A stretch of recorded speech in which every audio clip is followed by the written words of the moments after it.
So we're going to make a bowl of soup. Wait, like a real bowl of soup? Actually, what we're making is friendship soup. Do you know what friendship soup is? Ingredients in soup. What's the ingredients? You're mixing together all of your steps. So how do we make friendship soup? So you buy the jar at the store? I don't think friendship soup is something you can buy. Seriously? Seriously. We're going to make it right here. See this pot? Just tell me what to add. Okay. My recipe for friendship, I would use like 2 sticks of kindness. We probably have a gallon of goofiness. Like 3 cups of having fun.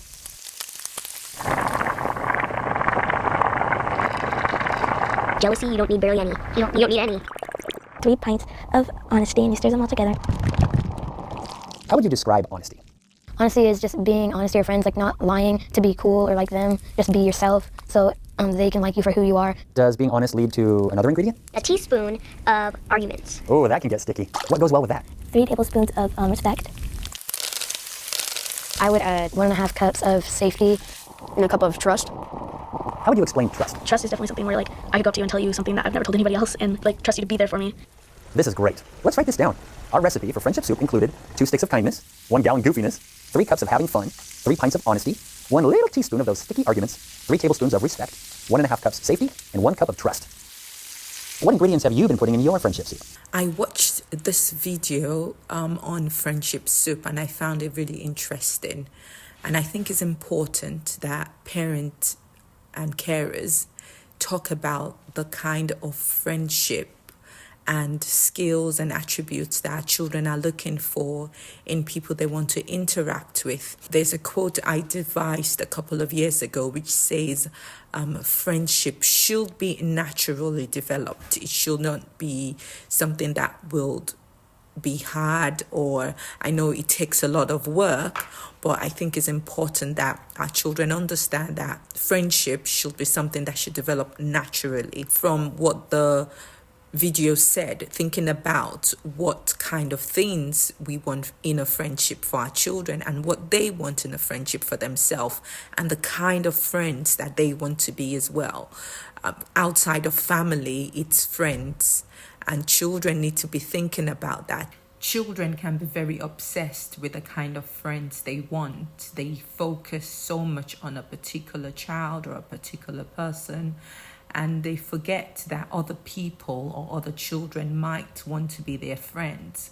So I believe that as adults and parents, we need to let them know that they can explore with other friendship, directing them to maybe telling them that, do you know what, if A don't want to be your friend, look at B, he or she is trying to be your friend. Why don't you reach out to that person and, see how that friendship may grow. And it doesn't really matter the age or of the child, boys, actually, because children can be very tunnel-minded and very focused, and they don't see the outside picture of what their mind is very focused on. So it is important as parents and carers to open their mind to other kind of friendship, in the sense of maybe if A doesn't want to be their friend, about B that wants to be their friend, let them explore that friendship.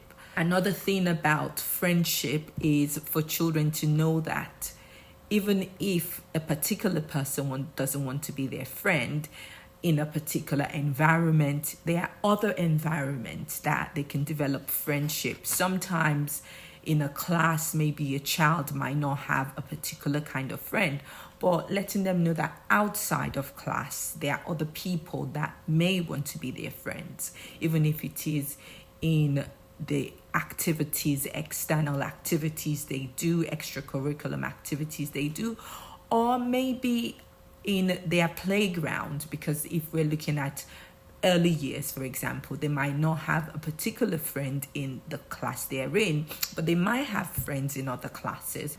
Having that mentality that I don't have friends might not necessarily be the case, because as I said, children can be very tunnel-minded, even in secondary school or in college as well. So it's important as parents and carers to identify or show to them that you may not have a friend or friends in a particular environment, but that doesn't mean you don't have them in other environments, and for them to develop those friendships as well.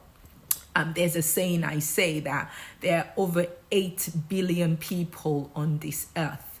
So there's always an opportunity for us to develop connections, for children to develop friendships with other people.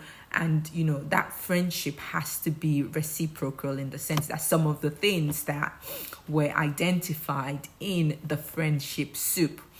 And I think the friendship soup is such a good way of having that discussion with your child to let them identify the kind of attributes they want in a friendship and the kind of friendship they want to have as well. And it's also a way of intellectual development, the emotional aspect, which looks at emotional intelligence in being able to express their emotions, being able to identify the kind of emotions they want to get from other people, the attributes, the accountability, if it's honesty. Have that discussion about, even if it's one friend they have, does that one friend has the attributes as seen in the friendship soup? It's not about the amount of friends they have, it's about the quality of the friends that your child or children have that matters. Sometimes children don't tend to think about that. And sometimes some children are quite, intuitive about their emotional and the kind of friends they want. Use this video, the friendship soup, some of the points that was gotten from it, to have that discussion with your child so that they can have a wider view of what friendship is all about and the different aspects, the different ways that they can develop friendship. Thank you for watching this video. I hope you've enjoyed it. You can find me on Instagram, Facebook, YouTube, and Spotify. Like, share, and I would appreciate you following my channels.